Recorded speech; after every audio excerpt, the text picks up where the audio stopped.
Hey y'all, back again for another video.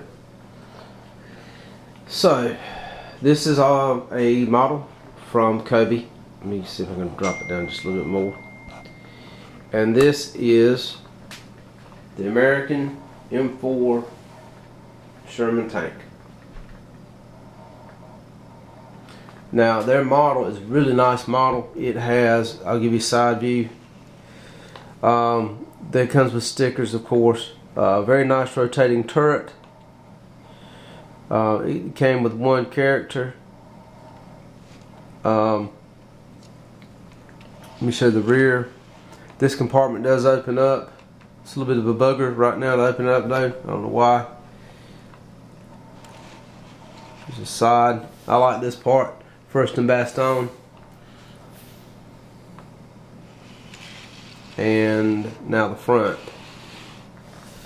So the Sherman. Now for some reason, then I was part of the group too that just listened to the propaganda of the Sherman of how bad of a tank it was until I started reading up on it. And honestly, that is the best designed tank of World War II. It has all the features of a modern fighting tank. It has its weaknesses, but they're very limited. The tank is a very well designed tank for crews, very survivor friendly, which is what I will say is very odd, right? Because you've always heard the word that it was a rosin tank, you know, rosin being a type of lighter from back in the day. But that nickname was put on that tank in the 1950s, not during World War II. It had very favorable reports from the field. It was first used in combat not by Americans but by the British. And the British has a version of this tank called the Firefly. And I believe the only difference between the two is something to do with the gun, the main gun, and they had to do some work reinforcing the tracks and such for that kind of gun. It's an odd duck tank. It's got all these negatives about it, but honestly, there's not one tank of World War II that did not meet the role of any particular problem. You know, when they reached the shore and they got into France, they were fighting in the hedgerow. Well, the Sherman took care of that. Their guys simply took metal and made scoops in the front, and they would simply slam into the hedgerow, rip it up, and the infantry would pour through it. It had about 3.4 inches of armor, which is a very well armored vehicle for the time. As you see here, you got a slope, right? Well, that's sloping armor. So that's how they were able to basically, at the right angle, at the right slope of that armor, you're actually getting more protection because you're not being hit directly flat. You're being hit at an angle. You're being hit at an angle, so you have a higher chance of a high round, like a armor piercing round, hitting and then deflecting off. Now, I'm not an expert. I'm just, going by what I've read and looked into a couple of things. I'm still looking into it, but all in all, this was a fantastic tank. It had a great engine, serviceable, friendly in the field, unlike its counterparts.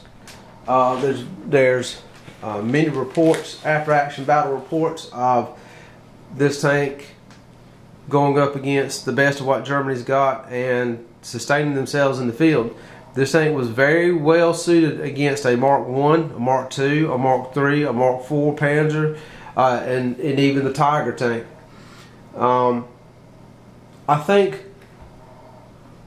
where the big emphasis on German tanks versus American tanks isn't the tanks. It's the men that were in them. If you look at the Germans, these men were already in the field in 1938. So from 38 to 41, you already had men with an experience of being in the field with the tank, working with the tank, fighting with the tank, killing with the tank, winning with the tank.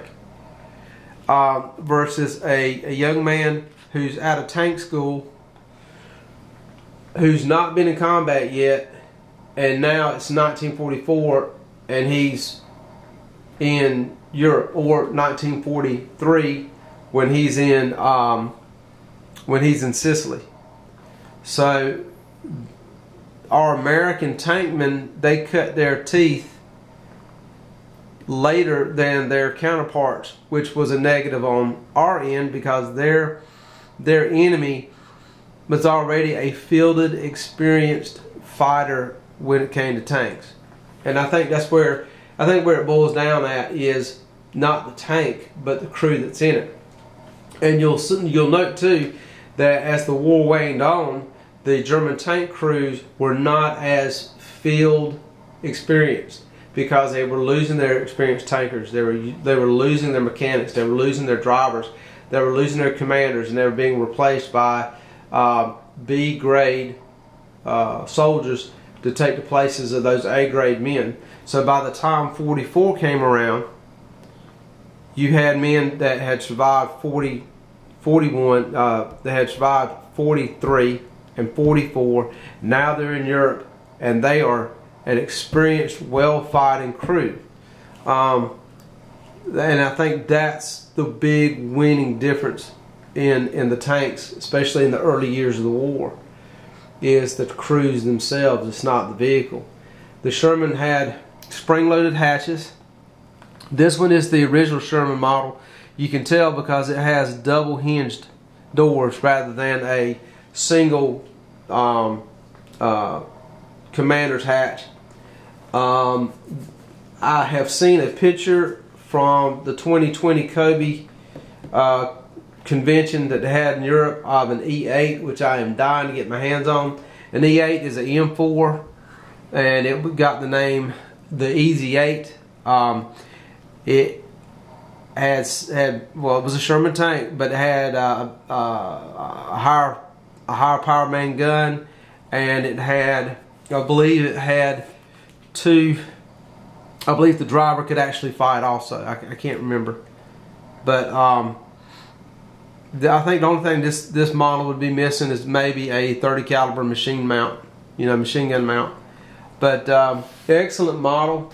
Really is a great looking model, and it wasn't hard to build. It wasn't hard to put together. I really enjoyed putting this model together a lot. But I'm rambling on. It's about after 8 minutes, and I try to keep my videos short. But again, great Cobi model. The Sherman really was a fantastic tank. It was the most superior tank of World War II, due to the fact that it could be fielded in the field by mechanics. It could be worked on in the field. It could be adapted to the field. And as the war went on, and the experience of the officers and the non-commissioned officers and your other tankers, as if the war went on with their experience, they could go toe to toe with any German tank. So yeah, Sherman tank. Y'all be safe. Be back directly.